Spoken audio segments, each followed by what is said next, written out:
Hello friends, मैं हूं आपका दोस्त दीपक गुलियानी। आज हम इंटरनेशनल मार्केटिंग सब्जेक्ट का एक बहुत ही important topic factors use in country evaluation and selection पढ़ेंगे। उम्मीद करता हूं दोस्तों आपने हमारा previous video lecture country evaluation and selection जरूर देखा होगा। अगर आपने नहीं देखा है तो उसका लिंक आपको डिस्क्रिप्शन बॉक्स में मिल जाएगा। साथ ही दोस्तों मैं आपको अपनी इंटरनेशनल मार्केटिंग सब्जेक्ट से रिलेटेड जितने भी वीडियो लेक्चर्स बनाए हैं उसकी प्लेलिस्ट का लिंक भी शेयर कर रहा हूँ। आप ऊपर आई आइकन को दबाकर इस प्लेलिस्ट को देख सकते हैं, जिसमें आपको हमारे सारे प्रीवियस वीडियो लेक्चर जो आज तक हमने बनाए हैं वो सारे आपको मिल जाएंगे। दोस्तों अगर आपने अभी तक इस चैनल को सब्सक्राइब नहीं किया है तो जरूर करिए, ताकि आपको हमारे आने वाली वीडियो का नोटिफिकेशन सबसे पहले मिल सके। Let's start. जैसा हमारा टॉपिक है factors and parameters use in country evaluation and selection. देखिए दोस्तों, हमने जो प्रीवियस वीडियो लेक्चर बनाया था वो बनाया था कंट्री इवैल्यूएशन एंड सिलेक्शन। उसके अंदर हमने कुछ प्रोसीजर बताए थे, स्टेप्स बताए थे, कंट्री को किस तरीके से इवैल्यूएट एंड सेलेक्ट करते हैं। तो उसमें एक जो सेकंड जो स्टेप था वो था पैरामीटर्स एंड फैक्टर्स एक तरीके से तय करना, इस्टेब्लिश करना, जिसके बेस पे जो है किसी कंट्री को इवैल्यूएट या सिलेक्ट किया जाएगा। अब देखिए, जो फैक्टर्स या पैरामीटर्स हैं बहुत डिफरेंट टाइप्स के होते हैं अलग अलग कंट्री के। जनरली क्या होता है कि 3 बेस पे हम इन फैक्टर्स को मापते हैं। एक तो होते हैं फर्म रिलेटेड, दूसरे होते हैं इंडस्ट्री रिलेटेड और तीसरे होते हैं मार्केट रिलेटेड। इन सारे फैक्टर्स को हम 1 बाय 1 डिस्कस करेंगे। उम्मीद करता हूं आपको ये सारे फैक्टर्स जो है बिल्कुल क्लियर हो जाएंगे। Let's start. सबसे पहले डिस्कस करते हैं फर्म रिलेटेड फैक्टर्स। देखिए, फर्म रिलेटेड फैक्टर्स क्या है, जैसे इसका नाम है कि ये जो फैक्टर्स हैं वो एक पर्टिकुलर फर्म से ही रिलेटेड है, उस फर्म को ही ज़्यादा इम्पैक्ट करेंगे। तो जो ये फैक्टर्स होते हैं, इसलिए क्योंकि एक बिजनेस यूनिट्स को ही ज़्यादा इम्पैक्ट करेंगे, इसलिए इसको कह सकते हैं कि एक इंटरनल फैक्टर्स हैं।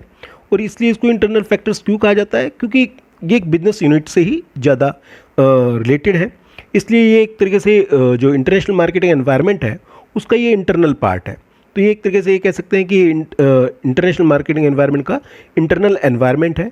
अब इसमें क्या क्या इंक्लूड होता है, देखिए इसमें एक बिजनेस यूनिट के फाइनेंशियल रिसोर्सेज इंक्लूड होते हैं। अब जरूरी नहीं है कि हर एक बिजनेस यूनिट के जो फाइनेंशियल रिसोर्सेज हैं वो सेम हो। एक बिजनेस यूनिट के पास फाइनेंशियल रिसोर्सेज ज़्यादा हो सकते हैं, दूसरे बिजनेस यूनिट के पास जो है फाइनेंशियल रिसोर्सेज कम हो सकते हैं। यानी कि डिफरेंट बिजनेस यूनिट्स जो हैं उनके फाइनेंशियल रिसोर्सेज डिफरेंट हो सकते हैं। इसी तरीके से फिजिकल एंड ह्यूमन रिसोर्सेज हो सकता है कि एक बिजनेस यूनिट के पास जो है फिजिकल यानी कि जो मशीनरी है, मटेरियल्स एटसेट्रा है, टेक्नोलॉजी है, वो डिफरेंट हो सकती है, दूसरे बिजनेस यूनिट के पास डिफरेंट हो सकती है। ऐसी जो एम्प्लॉयज़ हैं, किसी कंपनी के पास किस टाइप के एम्प्लॉयज़ हैं, दूसरी कंपनी के पास किस टाइप के एम्प्लॉयज़ हैं, इनमें भी डिफरेंस हो सकती है। इसके अलावा डिफरेंट बिजनेस यूनिट्स के जो ऑब्जेक्टिव्स होते हैं वो भी डिफरेंट हो सकते हैं। उनकी जो मैनेजरियल पॉलिसीज़ है यानी कि जो प्रबंध की नीतियाँ होती हैं वो भी डिफरेंट हो सकती हैं। उनके वर्क करने का जो एनवायरनमेंट है वो भी डिफरेंट हो सकता है। इसके अलावा कॉर्पोरेट इमेज डिफरेंट हो सकती है। रिसर्च एंड डेवलपमेंट की जो कैपेबिलिटी है वो डिफरेंट हो सकती है, क्योंकि हो सकता है एक कंपनी, अब जस्ट लाइक आप मोबाइल फ़ोन में जाइए, आईफोन कंपनी है, उसने अपना एक ब्रांड नेम बना रखा है। किस वजह से बना रखा है, क्योंकि उसकी अपनी रिसर्च एंड डेवलपमेंट की वजह से ही वो अपने आप को अदर फ़ोन मैन्युफैक्चरर से डिफरेंट अपने आप को इस्टेब्लिश कर पाती है। इसके अलावा dynamism and vision of the management, यानी कि जो मैनेजमेंट है वो कितनी डायनामिक है। डायनामिक से मतलब कितनी वो एक्टिव है। अगर जो है कंपनी की जो मैनेजमेंट है काफ़ी एक्टिव होगी, जल्दी जल्दी रिस्पॉन्स करेगी एनवायरनमेंट के अकॉर्डिंग, तो नेचुरल बात है वो बिजनेस यूनिट अच्छा वर्क कर पाएगी। इसके अलावा उस मैनेजमेंट की विजन कैसी है, मतलब कहाँ तक देख पाती है, उसकी कितनी दूरदर्शिता है उस मैनेजमेंट के अंदर, ये भी डिफरेंट हो सकता है। तो ये कह सकते हैं, देखिए अगर मान लीजिए एक बिजनेस यूनिट है तो ये बहुत ज़्यादा इंपैक्ट होता है किसी भी कंट्री को इवैल्यूएट या सिलेक्ट करने में। अगर मान लीजिए किसी बिजनेस यूनिट के पास जो है फाइनेंशियल रिसोर्सेज बहुत लार्ज क्वांटिटी में है और उसके पास अदर रिसोर्सेज भी लार्ज क्वांटिटी में है, तो नेचुरल बात है ऐसी बिजनेस यूनिट के लिए कोई खास दिक्कत नहीं है, वो एक साथ कई नेशंस में एक साथ एंट्री कर सकती है।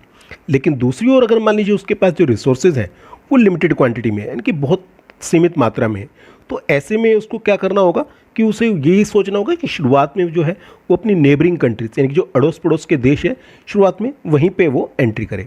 इसी तरीके से एक बिजनेस यूनिट के जो बिजनेस ऑब्जेक्टिव्स होते हैं वो भी बहुत इम्पैक्ट करते हैं किसी कंट्री को इवैल्यूएट या सिलेक्ट करने में। अब ये बिजनेस ऑब्जेक्टिव किस टाइप के हो सकते हैं, देखिए हो सकता है एक बिजनेस यूनिट का जो ऑब्जेक्टिव हो वो हो कि अपना जो सरप्लस प्रोडक्शन है। सरप्लस प्रोडक्शन मीन्स ऐसा प्रोडक्शन जो वो अपने देश में बेच नहीं पाए, यानी कि उसको खपा नहीं पाए, उतनी उनकी उस देश में डिमांड नहीं है, एक्सेस प्रोडक्शन हो गया किसी पर्टिकुलर ईयर में, केवल उसी को बेचना है। तो देखिए वो जिस कंट्री में एंट्री करेंगे तो उसमें वो क्या चेक करेंगे, वो चेक करेंगे कि वहाँ पर जो टैरिफ और नॉन टैरिफ बैरियर है वो कम होने चाहिए, वहाँ पर जो डिमांड है वो अच्छी होनी चाहिए, और वहाँ की जो एग्जिम पॉलिसी है उस नेशन की, उस चीज़ को देखेंगे, इनकी एक्सपोर्ट इम्पोर्ट से रिलेटेड जो पॉलिसी है उस पर ज़्यादा ध्यान देंगे।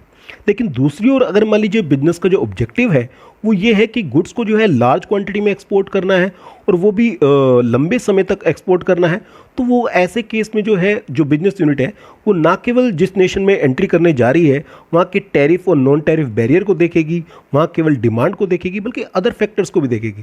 क्या देखेगी कि वहाँ पर इकोनॉमिक स्टेबिलिटी है या नहीं है, वहाँ पर पॉलिटिकल स्टेबिलिटी है या नहीं है, वहाँ पर जो लॉ एंड ऑर्डर की जो सिचुएशन है, इनके वहाँ दंगे फसाद और झगड़े वगैरह तो नहीं होते, ये चीज़ देखेगी। वहाँ पर इन्फ्लेशन यानी कि महंगाई की दर क्या है, वहाँ के जो कल्चर फैक्टर्स हैं, इनकी जो सांस्कृतिक जो भी फैक्टर्स होते हैं वो किस तरीके के, वहाँ के लोगों का रहन सहन सोच वगैरह किस तरीके के है। तो ये सारी चीज़ों को डिस्कस करके ही, पूरा एनालाइज करके ही वो एक कंट्री को इवेल्युएट या सिलेक्ट करेगी। और मान लीजिए जो बिजनेस यूनिट है, जो एमएनसी है, उसका ऑब्जेक्टिव ये है कि उसने इस कंट्री को इसलिए सिलेक्ट करना है कि उसने उसको अपना प्रोडक्शन हब बनाना है, यानी कि वहाँ पर अपना प्रोडक्शन बेस तैयार करना है। इस केस में जो है उसको अदर कंट्री को इवेल्युएट करने का तरीका और भी डिफरेंट हो जाएगा। अब उसको क्या चेक करना पड़ेगा कि वहाँ पर रॉ मटेरियल की अवेलेबिलिटी है या नहीं है, वहाँ पर जो लेबर है वो कितनी अवेलेबल है या नहीं है, और वहाँ जो लेबर की जो कॉस्ट है वो कितनी है। फिर जिस नेशन में हम प्रोडक्शन हब बनाने जा रहे हैं वहाँ का इंफ्रास्ट्रक्चर प्रॉपर है या नहीं है, वहाँ पर जो वहाँ की जो गवर्नमेंट है वो डिफरेंट टाइप के टैक्स इंसेंटिव प्रोवाइड करती है, इनकी कर से रिलेटेड छूट या रियायतें प्रोवाइड करती है या नहीं करती। जो गवर्नमेंट है वहाँ की वो किस तरीके की एफडीआई पॉलिसी यानी फॉरेन डायरेक्ट इन्वेस्टमेंट पॉलिसी अपनाती है, इनकी जो विदेशी निवेश है उसके प्रति उस गवर्नमेंट का किस तरीके का रवैया है, ये बहुत इंपॉर्टेंट मैटर करेगा। इसके अलावा वहाँ पॉलिटिकल स्टेबिलिटी है या नहीं है, कि ऐसा तो नहीं है कि वहाँ पॉलिटिकल पार्टी जल्दी जल्दी चेंज हो जाती है, तो ये भी एक इम्पैक्ट करेगा। और वहाँ पर इकोनॉमिक स्टेबिलिटी है या नहीं है। इकोनॉमिक स्टेबिलिटी से मतलब है कि वहाँ पर जो आर्थिक उतार चढ़ाव है वो बहुत ज़्यादा तो नहीं आते, क्योंकि अगर किसी नेशन में आर्थिक उतार चढ़ाव बहुत आते हैं, इकोनॉमिक पॉलिसीज बहुत ज़्यादा चेंज होती हैं, तो वो एक हर्डल है एक एमएनसीज के लिए, एक मल्टीनेशनल कंपनी के लिए ऐसी कंट्री में एंट्री करना। तो दोस्तों ये जो फॉर्मुलेटेड फैक्टर्स होते हैं वो बिजनेस टू बिजनेस डिफरेंट होते हैं। ऐसा नहीं कि एक बिजनेस यूनिट के जो फॉर्मुलेटेड फैक्टर्स हैं वो दूसरे बिजनेस यूनिट के लिए सेम होंगे, क्योंकि ये इंटरनल पार्ट है और हर बिजनेस के जो इंटरनल जो रिलेटेड चीज़ें हैं वो बिल्कुल डिफरेंट होंगी। सेकंड जो इंपॉर्टेंट पैरामीटर्स और फैक्टर्स आते हैं वो आते हैं इंडस्ट्री रिलेटेड फैक्टर्स। जैसा कि इसका नाम है कि ये इंडस्ट्री रिलेटेड फैक्टर्स हैं, तो इंडस्ट्री रिलेटेड फैक्टर्स होने के लिए ये एक पर्टिकुलर इंडस्ट्री को, एक नेशन में जिस नेशन में हम एंट्री करने जा रहे हैं वहाँ की एक पर्टिकुलर इंडस्ट्री की सारी कंपनियों को ये इक्वली तौर पे इम्पैक्ट करते हैं। इसमें क्या क्या जो पॉइंट्स हैं जिसे हमें कंसिडर करना होता है एक कंट्री को इवेल्युएट या सिलेक्ट करने के लिए, उनको हम वन बाय वन डिस्कस करते हैं। सबसे पहला आता है अवेलेबिलिटी ऑफ रॉ मटेरियल, यानी कि जिस कंट्री में हम एंट्री करना जा रहे हैं उसको इवेल्युएट कर रहे हैं, उसके बारे में हमें एक एमएनसी को ये सोचना पड़ेगा कि अगर मान लीजिए जो है वो एमएनसी जो है उस पर्टिकुलर नेशन में अपना प्रोडक्शन यूनिट इस्टेब्लिश करने जा रही है, अपनी एक सब्सिडी लगाने जा रही है कि वहाँ प्रोडक्शन करने के लिए, तो उसे कई चीज़ों को देखना पड़ेगा। क्या चीज़ों को देखना पड़ेगा कि उस नेशन के अंदर जो है रॉ मटेरियल की सप्लाई प्रॉपर है या नहीं है, तो वहाँ पर जो रॉ मटेरियल अवेलेबल है कितनी क्वांटिटी में अवेलेबल है। इसके अलावा जो अदर इनपुट्स होते हैं, यानी कि जो एक प्रोडक्ट को बनाने के लिए जो अदर यूनिट इनपुट्स चाहिए होते हैं, जो अदर फैक्टर्स ऑफ इनपुट्स होते हैं, यानी कि उत्पादन के जो अन्य साधन होते हैं वो वहाँ पर अवेलेबल है कि नहीं है, वो गुड क्वालिटी में होने चाहिए, रॉ मटेरियल अवेलेबल होना चाहिए। और जो ये जो भी फैक्टर ऑफ प्रोडक्शन के जो इनपुट्स हैं, यानी कि जो उत्पादन के जो साधन है, ये ना केवल अच्छी क्वालिटी के होने चाहिए, अच्छी मात्रा में अवेलेबल होने चाहिए, बल्कि अच्छे दाम पर भी अवेलेबल होने चाहिए। मान लीजिए ये जो इनपुट्स हैं वो बहुत महंगे रेट पर मिल रहे हैं, तो ऐसे केस में उस नेशन में प्रोडक्शन यूनिट इस्टेब्लिश करने का कोई फ़ायदा नहीं है, क्योंकि हमें कोई कॉस्ट एडवांटेज नहीं मिलेगी। सेकंड जो आता है that is availability and cost of labour. अब यहाँ पर ये देखने वाली बात है कि अगर मान लीजिए कोई कंपनी है और उसकी जो प्रोडक्शन की जो कॉस्ट है उसका एक मेन पार्ट जो है वो लेबर कॉस्ट है, अगर मान लीजिए उसकी प्रोडक्शन कॉस्ट का एक बहुत बड़ा पार्ट जो है वो लेबर कॉस्ट पे आता है, तो उसे ये देखना होगा कि जिस नेशन में वो एंट्री कर रही है वहाँ पर लेबर जो है वो प्रॉपर वे में अवेलेबल है या नहीं है। इसके अलावा जो लेबर की कॉस्ट है, यानी कि वहाँ पर जो लेबर अवेलेबल है काम करने के लिए, वो उसकी कॉस्ट कितनी आ रही है, यानी कि अगर मान लीजिए वो सस्ते दाम पर अवेलेबल है तो नेचुरली बात है वहाँ पर उसको अपनी बिजनेस यूनिट इस्टेब्लिश करने में आसानी रहेगी, फ़ायदा रहेगा। अब लेबर जो है वो ना केवल गुड्स को बनाने के लिए चाहिए बल्कि अदर एक्टिविटी के लिए भी चाहिए, जैसे मार्केटिंग एक्टिविटी के लिए चाहिए, अकाउंटिंग एक्टिविटी के लिए चाहिए और बहुत सारी एक्टिविटी के लिए भी लेबर की जरूरत होती है, एम्प्लॉयज़ की जरूरत होती है। तो नेचुरली बात है एक कंपनी जिसके लिए लेबर कॉस्ट यानी कि उसका मान लीजिए प्रोडक्शन बनाने की जो प्रोसेस है उसमें लेबर का बहुत बड़ा रोल प्ले होता है, तो नेचुरली बात है उसे एक कंट्री को इवेल्यूट या सिलेक्ट करते वक्त लेबर पर ज़्यादा ध्यान देना होता है। तीसरा जो पॉइंट आता है वो आता है लेवल ऑफ कंपटीशन। अब लेवल ऑफ कंपटीशन भी बहुत एक इंपॉर्टेंट फैक्टर होता है किसी कंट्री को इवेल्यूट या सिलेक्ट करने में। अब ये क्या होता है लेवल ऑफ कंपटीशन? देखिए, लेवल ऑफ कंपटीशन का मतलब है कि वहाँ पर कितने कंपटीटर हैं आपके उस पर्टिकुलर मार्केट में। अब किसको आप कंपटीटर कहेंगे? कंपटीटर से मतलब है वो बिजनेस यूनिट जो आप जैसा प्रोडक्ट बना रही है या मार्केटिंग कर रही है, या फिर वो ऐसा प्रोडक्ट बना रही है जो आपके प्रोडक्ट का बिल्कुल एक सब्स्टिट्यूट है, बिल्कुल उसको जो है यूँ कह सकते हैं कि आपके प्रोडक्ट को एक तरीके से बहुत ही आसानी से सब्स्टिट्यूट या बदलाव किया जा सकता है। जैसे अगर मान लीजिए एक कंपनी जो है बाइक बना रही है तो वो एक कंट्री में एंट्री कर रही है, तो वहाँ पर अगर मान लीजिए कोई स्कूटी बनाने वाली कंपनीज है तो वो भी उसका एक सब्स्टिट्यूट है। तो उन्हें उस चीज़ का ध्यान देना होगा कि वहाँ ना केवल उनको एक बाइक बनाने वाली कंपनियों से कंपटीशन करना पड़ेगा बल्कि जो स्कूटी बनाने वाली कंपनी है उनसे भी कंपटीशन करना पड़ेगा। अगर देखिए वहाँ पर जो लेवल ऑफ कंपटीशन है जिस कंट्री में हम एंट्री करने जा रहे हैं वो काफ़ी हाई है, यानी कि वहाँ पर थ्रोट कट कंपटीशन है, तो ऐसे केस में जो है जो एमएनसी है, मल्टीनेशनल कंपनी है, उसे उस कंट्री को बिल्कुल अवॉइड कर देना चाहिए। क्योंकि थ्रोट कट कंपटीशन में क्या होगा कि आप अपने जो कॉस्ट की जो मार्जिन है, अपने प्रोडक्ट के जो प्राइस है वो प्रॉपर वे में चार्ज नहीं कर पाएंगे। आपको बहुत सारी डिस्काउंट और बहुत सारी रियायतें देनी पड़ेंगी कस्टमर को अपनी तरफ अट्रैक्ट करने के लिए, जिससे बहुत बेनिफिट उस पर्टिकुलर कंपनी को नहीं मिलेगा। नेक्स्ट जो इंपॉर्टेंट फैक्टर आता है कंट्री को इवेल्यूएट सेलेक्ट करने में वो आता है डिमांड साइज, यानी कि जिस कंट्री में आप एंट्री करने जा रहे हैं वहाँ पर डिमांड क्या है। अब डिमांड किस पे डिपेंड करती है? डिमांड डिपेंड करती है कि उस कंट्री की जो पॉपुलेशन है वो किस साइज़ की है। यानी कि किसी कंट्री में अगर पॉपुलेशन ज़्यादा है तो नेचुरली अगर पॉपुलेशन ज़्यादा है तो वहाँ उनकी जो गुड्स की जो डिमांड होगी वो भी ऑटोमेटिकली ज़्यादा होगी। इसके अलावा वहाँ पर अर्बन और रूरल पॉपुलेशन कितनी है, यानी कि कितने लोग जो हैं वो शहरों में रहते हैं कितने लोग जो हैं वो गाँवों में रहते हैं, इस चीज़ का इम्पैक्ट पड़ेगा। इसके अलावा जो वहाँ के लोगों का इनकम लेवल है वो किस तरीके का है, यानी कि हाई इनकम लेवल के लोग हैं या मिडिल इनकम लेवल के लोग हैं या लो इनकम लेवल के लोग हैं। इसके अलावा वहाँ के लोगों का जो लिविंग स्टैंडर्ड है वो किस तरीके का है, वो बहुत इम्पैक्ट करेगा। इसके अलावा वहाँ की जो देश की जो इकोनॉमिक ग्रोथ रेट है वो किस तरीके की है, वो बहुत इम्पैक्ट करेगी। इसके अलावा जो कल्चर फैक्टर्स हैं, यानी कि वहाँ के लोगों का जो रहन सहन और स्टाइल है वो बहुत ज़्यादा इम्पैक्ट करेगा। देखिए, अगर मान लीजिए उस कंट्री में जो डिमांड है वो बहुत ज़्यादा है तो ऐसे केस में जो एमएनसी अपनी जो सब्सिडी आसानी से इस्टेब्लिश कर लेगी, क्योंकि उसको फ़ायदा होगा अपनी जो सब्सिडी वहाँ इस्टेब्लिश करने में। क्योंकि अगर वो अपनी सब्सिडी वहाँ इस्टेब्लिश करेगी तो वहाँ के लोगों का जो कल्चर है उसके अकॉर्डिंग आसानी से वो अपने प्रोडक्ट को मॉडिफाई कर पाएगी। अब यही रीज़न है कि जो बहुत सारी एमएनसीज़ हैं वो इंडिया और चाइना की तरफ शिफ्ट हो रही हैं। क्यों? क्योंकि इंडिया और चाइना की जो पॉपुलेशन है वो बहुत लार्ज है, जिसकी वजह से यहाँ पर जो कंज्यूमेबल गुड्स की जो डिमांड है वो भी बहुत लार्ज क्वांटिटी में होती है। यानी कि लार्ज क्वांटिटी में टीवी खरीदे जाते हैं, फ्रिज खरीदे जाते हैं, और जो है जो कंज्यूमेबल गुड्स होते हैं मोबाइल फ़ोन्स एटसेट्रा, बहुत सारी चीज़ों की डिमांड है, electronics and non electronics goods की, जिसकी वजह से इन एमएनसीज़ को बहुत फ़ायदा होता है। नेक्स्ट जो इंपॉर्टेंट फैक्टर आता है इंडस्ट्री रिलेटेड वो आता है गवर्नमेंट पॉलिसी एंड रेगुलेशंस। देखिए, एक कंट्री को इवेल्यूएट और सेलेक्ट करते वक्त ये भी देखना होता है कि गवर्नमेंट की पॉलिसीज़ कैसी हैं। अब गवर्नमेंट की जो पॉलिसी है वो ऐसी भी हो सकती है कि वो विदेशी कंपनियों के लिए, फॉरेन एंटरप्राइजेज़ के लिए पॉजिटिव हो। तो उस केस में क्या हो सकता है कि वो वहाँ की जो नेशन की जो गवर्नमेंट है वो बहुत सारे बेनिफिट प्रोवाइड कर रही हो, जैसे टैक्स इंसेंटिव दे रही हो, यानी कि बहुत सारी कर रियायतें दे रही हो विदेशी कंपनियों के लिए, या फिर सब्सिडी प्रोवाइड कर रही हो, या फिर जो भी रूल्स और रेगुलेशंस है वो फॉरेन कंपनी के लिए कम से कम लगाएं, जिससे कि फॉरेन कंपनी वहाँ पर आसानी से एंट्री कर सकें। इसके विपरीत भी हो सकता है कि जो बिल्कुल वाइस वर्सा कि वहाँ की जो कोई गवर्नमेंट है वो इस तरीके के रिस्ट्रिक्शन लगा दे, फॉरेन डायरेक्ट इन्वेस्टमेंट पर बैन लगा दे कि फॉरेन डायरेक्ट इन्वेस्टमेंट जो है उस कंट्री में नहीं आ सकता, उसके थ्रू जो कंपनी है वो अपनी सब्सिडी इस्टेब्लिश नहीं कर सकती। तो एमएनसी को चाहिए कि मल्टीनेशनल कंपनी ऐसी कंट्रियों को अवॉइड करें, वहाँ एंट्री करने की बिल्कुल भी कोशिश ना करें जहाँ की जो गवर्नमेंट का जो एटीट्यूड है वो फॉरेन कंपनी के लिए ज़्यादा अच्छा नहीं है, लिबरल नहीं है, बहुत ज़्यादा उदार नहीं है, सपोर्टिव नहीं है। तो ऐसी कंट्री को अवॉइड करने में ही फ़ायदा रहता है। नेक्स्ट इंपॉर्टेंट फैक्टर आता है दैट इज़ कल्चर फैक्टर्स। देखिए, कल्चर फैक्टर्स भी बहुत ज़्यादा इंपॉर्टेंट होते हैं एक कंट्री को इवेल्यूट या सिलेक्ट करने में। अब ये कल्चर फैक्टर्स क्या हैं? देखिए कल्चर है क्या? देखिए कल्चर जो है, जो लोगों की जो थॉट्स होती हैं, जो उनकी जो सोच होते हैं, उनके जो विचार होते हैं, उनका जो बिहेवियर होता है, उसको एक शेप प्रोवाइड करते हैं। यानी कि वहाँ की सोसाइटी के लोग किस तरीके से सोचेंगे, किस तरीके से बिहेव करेंगे, उसका कल्चर जो है बहुत ज़्यादा इम्पैक्ट करता है। अब कल्चर के अंदर क्या क्या आता है? देखिए कल्चर के अंदर आता है वहाँ के लोगों के जो कस्टम्स हैं, यानी कि जो उनके वहाँ के रीति रिवाज है, बिलीव्स, वहाँ के लोगों की जो सोच है, वहाँ की जो वर्किंग हैबिट्स है, किस तरीके के काम के प्रति उनका रवैया है, वर्किंग स्टाइल है, काम करने का रवैया किस तरीके का है, उनकी जो प्रेफरेंसेस किस टाइप की, उनके वैल्यूज़ किस तरीके के हैं। अब ये जो डिफरेंट नेशंस के जो कल्चर हैं, नेचुरली बात है बहुत डिफरेंट होते हैं।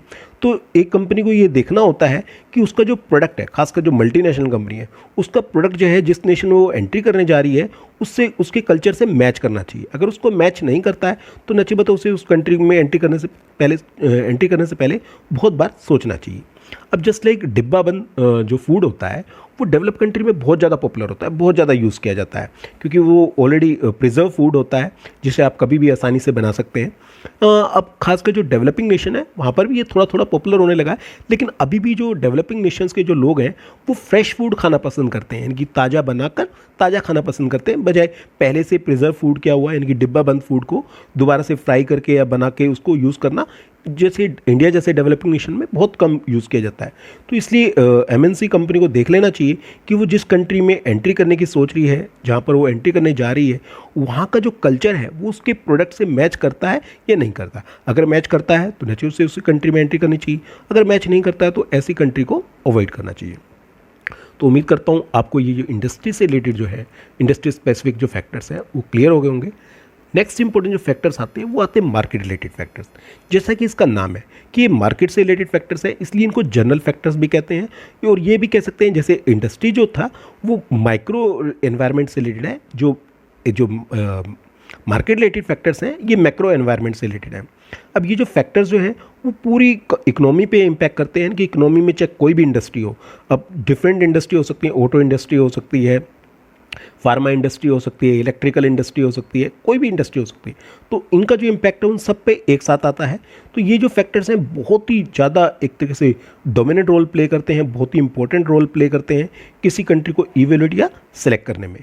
तो एक एमएनसी को बहुत सोच समझकर इन सारे फैक्टर्स को अच्छी तरीके से एनालाइज करके ही किसी कंट्री के अंदर एंट्री करनी चाहिए। अब इन एक एक करके हम इन सारे इंपॉर्टेंट जो फैक्टर्स हैं उनको हम पढ़ेंगे, उनको अंडरस्टैंड करेंगे। सबसे पहला इंपॉर्टेंट फैक्टर्स आता है वो आता है इकोनॉमिक कंडीशंस। देखिए जो इकोनॉमिक कंडीशंस हैं वो डिफरेंट नेशंस की बिल्कुल डिफरेंट होती हैं। ऐसा नहीं है कि सबकी जो सारी कंट्री की जो इकोनॉमिक कंडीशंस हैं वो बिल्कुल सिमिलर टाइप में होती हैं, क्योंकि अलग अलग कंट्री की जो इकोनॉमिक कंडीशन बिल्कुल अलग अलग होती हैं। वहाँ पर जो कंजम्पशन लेवल है वो बिल्कुल डिफरेंट हो सकता है, वहाँ के जो लोगों का जो परचेजिंग पावर है वो बिल्कुल डिफरेंट हो सकती है। अब क्या क्या आता है इकोनॉमिक कंडीशंस के अंदर? देखिए इकोनॉमिक कंडीशंस में आता है कि वहाँ के लोगों की जो वहाँ की जो नेशनल इनकम है वो कितनी है। इनकी अलग अलग नेशन की जो नेशनल इनकम है वो डिफरेंट होती है। अब जिसकी नेशनल इनकम ज़्यादा होगी, नेचुरली बात है वहाँ के लोगों की पर कैपिटा इनकम भी ज़्यादा होगी, इनकी प्रति व्यक्ति आय भी ज़्यादा होगी। तो अलग अलग नेशंस की जो पर कैपिटा इनकम है वो भी डिफरेंट होती है। इसके अलावा इनकम का जो डिस्ट्रीब्यूशन वो कैसा है, इक्वल है या अनइक्वल है, वहाँ की जो नेशन की जो ग्रोथ रेट है वो किस टाइप की है, और वहाँ जो बिजनेस है वो किस तरीके के ट्रेड साइकिल में चल रहे हैं, बूम में चल रहे हैं, बुल में चल रहे हैं, डिप्रेशन में चल रहे हैं, रिकवरी फेज में चल रहे हैं, कहाँ पर चल रहे हैं। इसके अलावा वहाँ पर जो कैपिटल फॉर्मेशन की रेट है वो किस तरीके की है, यानी कि पूंजी निर्माण की जो दर है वो किस तरीके की है, वहाँ पर जो इन्फ्लेशन रेट है यानी कि महंगाई की दर है वो किस तरीके की। ये सारे जो फैक्टर्स हैं वो इकोनॉमिक कंडीशन से रिलेटेड है, और ये किसी एक पर्टिकुलर इंडस्ट्री को नहीं, सारी इंडस्ट्री को एक साथ इम्पैक्ट करते हैं। तो एमएनसी को जो है पूरी तरीके से इंश्योर होना चाहिए कि जिस कंट्री में वो एंट्री करने जा रही है तो उसकी जो इकोनॉमिक कंडीशन से रिलेटेड जो फैक्टर्स हैं वो काफ़ी सपोर्टिव होने चाहिए, काफ़ी फेवरेबल होने चाहिए, तभी उसे उस कंट्री में एंट्री करनी चाहिए। सेकेंड जो इंपॉर्टेंट फैक्टर्स आता है दैट इज़ इकोनॉमिक पॉलिसीज़। देखिए जो इकोनॉमिक पॉलिसीज़ हैं वो एक्चुअली में एक रिलेशन डिसाइड करती है गवर्नमेंट और बिजनेस एंटरप्राइजेस की, क्योंकि जो इकोनॉमिक पॉलिसीज़ गवर्नमेंट बनाती है उसका पूरा का पूरा इम्पैक्ट जो है डिफरेंट बिजनेस पे आता है।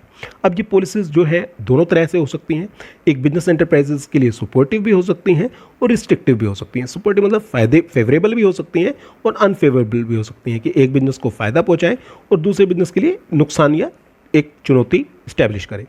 जो मेन इकोनॉमिक पॉलिसीज़ होती हैं वो एमएनसी जो खासकर एनालाइज करती है, किस किस पॉलिसीज़ को जो एमएनसी या मल्टीनेशनल कंपनी एनालाइज करती है, वो एनालाइज करती है एक्सपोर्ट इंपोर्ट पॉलिसी, इनकी एग्जिम पॉलिसी हो गई, फॉरेन इन्वेस्टमेंट पॉलिसी यानी कि एफडीआई से रिलेटेड जो पॉलिसी हो गई, industrial and licensing policy, monetary policy, fiscal policy, ये कुछ इंपॉर्टेंट इकोनॉमिक पॉलिसीज़ हैं जिन्हें एक एमएनसी को एनालाइज करना होता है। तो उसे उस कंट्री में एंट्री करनी चाहिए जहाँ पर ये जो इकोनॉमिक पॉलिसीज़ हैं उसके लिए सपोर्टिव है, उसके लिए फेवरेबल है, जिससे कि उस कंट्री में एंट्री करने में उसको फ़ायदा होगा। नेक्स्ट जो इंपॉर्टेंट पॉइंट्स आता है मार्केट रिलेटेड फैक्टर्स में, वो आता है इकोनॉमिक्स लेजिस्लेशंस, यानी कि इकोनॉमिक्स से रिलेटेड जो रूल्स और रेगुलेशन बनाए जाते हैं वो किस तरीके के हैं। देखिए, हर एक नेशन की जो गवर्नमेंट है वो डिफरेंट टाइप के जो इकोनॉमिक लेजिस्लेशंस जो आर्थिक वैधानिक रूल्स हैं वो बनाती हैं। किसके लिए? ताकि वो डिफरेंट जो बिजनेस एंटरप्राइजेज हैं उनको प्रॉपर वे में रेगुलेट कर सके, उनको कंट्रोल कर सके। अब just like government of India ही है, इंडिया की गवर्नमेंट ने भी बहुत सारी इकोनॉमिक्स लेजिस्लेशन बना रखे हैं, जैसे कंपनी एक्ट बना रखा है, foreign exchange management act FEMA बना रखा है, कंज्यूमर प्रोटेक्शन एक्ट बना रखा है, security and exchange board of India से भी बना रखा है रेगुलेट करने के लिए, डिफरेंट कंपनीज़ को, कैपिटल मार्केट को रेगुलेट करने के लिए। इसके अलावा कंपटीशन एक्ट बना रखा है डिफरेंट टाइप के मर्जर्स और टेक ओवर्स को रेगुलेट करने के लिए।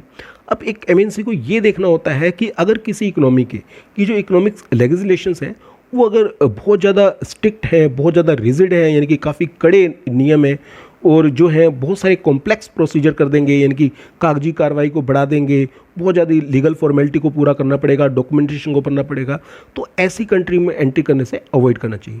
लेकिन अगर दूसरी ओर वहाँ के जो इकोनॉमिक लेजिस्लेशन है वो काफ़ी लिबरल है, काफ़ी सपोर्टिव है, तो ऐसी कंट्री में एंट्री जरूर करनी चाहिए। नेक्स्ट जो इंपॉर्टेंट फैक्टर्स आता है that is political factors. Political factor बहुत ज़्यादा इंपॉर्टेंट है। देखिए, कहीं ना कहीं एक स्टेबल और एक डायनामिक और एक सपोर्टिव जो पॉलिटिकल एनवायरनमेंट है वो बहुत ही ज़रूरी है ग्लोबलाइजेशन के लिए, एमएनसी की ग्रोथ के लिए। यानी कि जो पॉलिटिकल एनवायरनमेंट है वो स्टेबल होना चाहिए, यानी कि जल्दी जल्दी जो है पॉलिटिकल पार्टी में चेंज नहीं आना चाहिए। वहाँ की जो गवर्नमेंट है वो बहुत डायनामिक होनी चाहिए। डायनामिक से मतलब है यानी कि वो निर्णय लेने में बहुत ज़्यादा लेट ना करे, तुरंत निर्णय लेने वाली होनी चाहिए। इसके अलावा वो सपोर्टिव होनी चाहिए, यानी कि उसके जो निर्णय हैं वो बिजनेस को सपोर्ट करने के लिए होने चाहिए, डिफरेंट टाइप के हर्डल को कम करने वाले होने चाहिए, रुकावटों को कम करने वाले होने चाहिए, ना कि रुकावटों को बढ़ाने वाले होने चाहिए।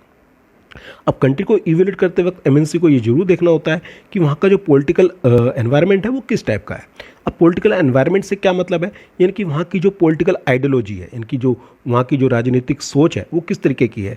इसके अलावा वहाँ की जो पॉलिटिकल स्टेबिलिटी है या नहीं है, क्योंकि अगर मान लीजिए जो पॉलिटिकल स्टेबिलिटी नहीं होगी तो दिक्कतें आएंगी। तो उस नेशन में पॉलिटिकल जो आइडियोलॉजी है वो किस तरीके की है, वहाँ की जो पॉलिटिकल स्टेबिलिटी है, इनकी राजनीतिक स्थिरता, सरकार जो है काफ़ी लंबे टाइम तक स्थिर रहती है नहीं रहती, ये बहुत इंपॉर्टेंट है। अब पॉलिटिकल आइडियोलॉजी से मतलब है वहाँ की जो राजनीतिक पार्टी की जो सोच है, उनकी जो थिंकिंग है, उनकी जो अप्रोच है, या फिर जो इकोनॉमिक एक्टिविटी के प्रति जो उनका विजन है, उनका जो दृष्टिकोण है वो किस तरीके का है। अगर जो पॉलिटिकल सिस्टम बहुत ऑनेस्ट है, यानी कि जो वहाँ के राजनेता जो हैं वो काफ़ी ईमानदार हैं, एफिशिएंट है, मतलब पूरी तरीके से विशिष्ट है, स्टेबल है, मतलब उनमें जल्दी जल्दी चेंज नहीं आता, डायनेमिक है, आसानी से निर्णय लेते हैं, जल्दी निर्णय लेते हैं और लोगों को पार्टिसिपेशन में मौका देते हैं, इनकी यहाँ के जो लोग हैं वो जो है डिफरेंट रूल्स और रेगुलेशन बनाने में काफ़ी हद तक पार्टिसिपेट करते हैं, उनकी सोच की कदर की जाती है, निर्णय लेने से पहले उनसे पूछा जाता है। तो ये बहुत ही एक तरीके से पॉजिटिव होगा एक एमएनसी के लिए कि उस इकोनॉमी में उसे एंट्री करनी चाहिए।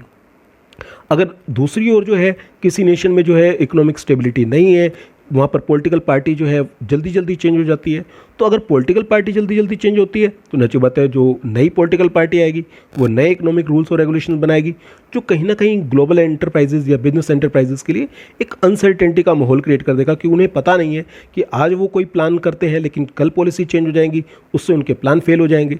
तो नची बात है ऐसी कंट्री जहाँ पर पॉलिटिकल स्टेबिलिटी नहीं है, पॉलिटिकल एनवायरनमेंट पॉजिटिव नहीं है, वहाँ एंट्री नहीं करनी चाहिए। नेक्स्ट जो इंपॉर्टेंट फैक्टर्स आता है वो आता है इंफ्रास्ट्रक्चर, यानी कि जिस कंट्री में आप एंट्री करने जा रहे हैं वहाँ का इंफ्रास्ट्रक्चर क्या है। अब इंफ्रास्ट्रक्चर से मतलब है वहाँ पर पावर जनरेशन यानी कि बिजली की उपलब्धता है या नहीं है, ट्रांसपोर्टेशन यानी कि यातायात के साधन अवेलेबल है या नहीं है, कम्युनिकेशन वहाँ पर कम्युनिकेशन के साधन है या नहीं है, इसके अलावा वहाँ पर शिपिंग, पोर्ट्स, बैंकिंग, इंश्योरेंस से रिलेटेड फैक्टर्स कितने हैं। तो ये सारे जो इंपॉर्टेंट फैक्टर्स होते हैं किसी भी कंट्री में, अगर मान लीजिए किसी नेशन में गुड क्वालिटी इंफ्रास्ट्रक्चर अवेलेबल है तो ये जो एक एमएनसी है उसको एक तरीके से हेल्प करेगा वहाँ पर अपनी बिजनेस यूनिट इस्टेब्लिश करने में। लेकिन अगर ये फैक्टर्स अवेलेबल नहीं है तो ये बिज़नेस को स्मूथली रन करने में बहुत ज़रूरी चाहिए होते हैं, क्योंकि अगर वहाँ पर ये इंफ्रास्ट्रक्चर नहीं है तो बिज़नेस जो है स्मूथली रन नहीं कर पाएगा। तो इसलिए एक एमएनसी को किसी भी नेशन में एंट्री करने से पहले, किसी भी कंट्री को सिलेक्ट करने से पहले वहाँ के जो इंफ्रास्ट्रक्चर है उसको अच्छी तरीके से एनालाइज कर लेना चाहिए और उसके बाद ही उसे तय करना चाहिए कि उसे उस कंट्री में एंट्री करनी है या नहीं करनी है। नेक्स्ट जो इंपॉर्टेंट फैक्टर्स आता है दैट इज़ कल्चरल फैक्टर्स। देखिए जो कल्चरल फैक्टर्स हैं वो इंडस्ट्री रिलेटेड भी होते हैं और कल्चर फैक्टर जो है वो as well as market related भी होते हैं। जो कुछ कल्चर फैक्टर्स होते हैं वो किसी पर्टिकुलर इंडस्ट्री से रिलेटेड होते हैं, बाकी जो जनरली कल्चर फैक्टर्स होते हैं वो पूरे मार्केट यानी पूरी इकोनॉमी को इम्पैक्ट करते हैं। अब कल्चर फैक्टर्स में क्या आता है, वहाँ के जो लोगों की जो फूड हैबिट्स हैं यानी कि खाने की जो आदतें हैं वो किस तरीके की हैं, वहाँ के लोगों का ड्रेसिंग स्टाइल किस तरीके का, वहाँ के लोगों का वर्किंग स्टाइल किस तरीके का, वहाँ के लोगों की जो वैल्यूज़ एंड अप्रोच है अपने काम के प्रति, वर्क के प्रति या प्रोडक्ट के प्रति वो किस तरीके की है। इसके अलावा वहाँ के जो कल्चर्स हैं वो ही डिसाइड करेंगे कि हमारे प्रोडक्ट की एक्सेप्टेबिलिटी होगी या नहीं होगी, यानी कि हमारा प्रोडक्ट जो है वहाँ पर स्वीकार किया जाएगा या नहीं स्वीकार किया जाएगा, क्योंकि वहाँ का जो कल्चर है वो कहीं ना कहीं हमारे प्रोडक्ट की इमेज को डिसाइड करेगा। तो इसलिए एक मल्टीनेशनल कंपनी को कंट्री को इवेल्यूएट करते वक्त, सिलेक्ट करते वक्त ये भी देखना चाहिए कि वहाँ के जो कल्चर फैक्टर हैं वो उसके प्रोडक्ट से मैच करने चाहिए। ऐसा नहीं हो कि जो कल्चर फैक्टर्स हैं उस नेशन के वो कहीं ना कहीं उसके प्रोडक्ट को प्रमोट करने में एक तरीके से रुकावट पैदा करे, हर्डल पैदा करे। तो इसलिए किसी भी नेशन को सिलेक्ट करने से पहले, वहाँ एंट्री करने से पहले वहाँ के कल्चर फैक्टर को जो है अच्छी तरीके से एनालाइज कर लेना चाहिए एक मल्टीनेशनल कंपनी को। नेक्स्ट जो इंपॉर्टेंट फैक्टर्स आता है that is potential for becoming a market hub. Market hub से मतलब है कि क्या उस कंट्री के अंदर इतनी पोटेंशियल है कि उसको जो है मार्केट हब बनाया जा सके, यानी कि उसको एक प्रोडक्शन बेस बनाया जा सके और वहाँ पर प्रोडक्शन करके जो है डिफरेंट नेशंस में जो है गुड्स को आसानी से सेल किया जा सके। तो ये ज़रूरी होता है। अगर देखिए एक कंट्री में जो अगर पोटेंशियल है अगर मार्केट हब बनने के लिए तो वो बहुत बेनिफिट रहेगी एक एमएनसी के लिए। तो एमएनसी ऐसी कंट्री में एंट्री करना बिल्कुल पसंद करेगी। अगर मान लीजिए जो एमएनसी है वो अपनी प्रोडक्शन यूनिट्स बनाना चाहती है एक पर्टिकुलर नेशन में, जिसका फ़ायदा ये होगा कि ना केवल वहाँ पर प्रोडक्शन हब बनाकर वो उस नेशन में गुड्स सेल कर पाएगी, बल्कि उस नेशन में प्रोडक्शन करके अदर नेशन को भी जो है गुड्स सोल्ड कर पाएगी। आज बहुत सारी कंपनी जो हैं वो इंडिया को प्रोडक्शन हब बना रही हैं, यानी कि इंडिया में जो है अपनी प्लांट लगा रही हैं। अब उससे वो डबल फ़ायदा उठा रही हैं कि उस प्लांट से जो प्रोडक्शन होती है ना केवल उससे इंडिया को गुड्स को सोल्ड कर रहे हैं, जबकि उससे वो जो गुड्स को अदर नेशन को भी सोल्ड कर रहे हैं। अब जैसे बहुत सारी जो रिसेंटली हमारी करंट गवर्नमेंट ने बहुत सारी पॉलिसी बनाई है, आत्मनिर्भर भारत, मेक इन इंडिया, ये सारी जो पॉलिसीज़ हैं ये कहीं ना कहीं इंडिया को मार्केट हब बनाने के लिए हैं। तो अगर मान लीजिए उस कंट्री को मार्केट हब बनाना है तो पहले एमएनसी को देखना पड़ेगा कि क्या उसमें ये पोटेंशियल है। वो कैसे तय कर पाएगी कि उस कंट्री में ये पोटेंशियल है या नहीं है। तो उसके लिए ज़रूरी है कि वहाँ पर जो रॉ मटेरियल है वो अच्छी क्वालिटी का होना चाहिए और लार्ज क्वांटिटी में अवेलेबल होना चाहिए। वहाँ पर लेबर अवेलेबल होनी चाहिए और लेबर भी एफिशिएंट होनी चाहिए। इसके अलावा जो है वहाँ पर गुड फैसिलिटी यानी कि इंफ्रास्ट्रक्चर अवेलेबल होना चाहिए। अगर ये सारे फैक्टर्स अवेलेबल हैं तो नेचुरल बात है उस नेशन में मार्केट हब बनने के पूरे पोटेंशियल है, उसमें पूरी कैपेबिलिटी है कि वो मार्केट हब बन सकता है। अब जस्ट लाइक चाइना है, चाइना जो है एक बहुत बड़ा मार्केट हब है डिफरेंट एमएनसी कंपनी के लिए।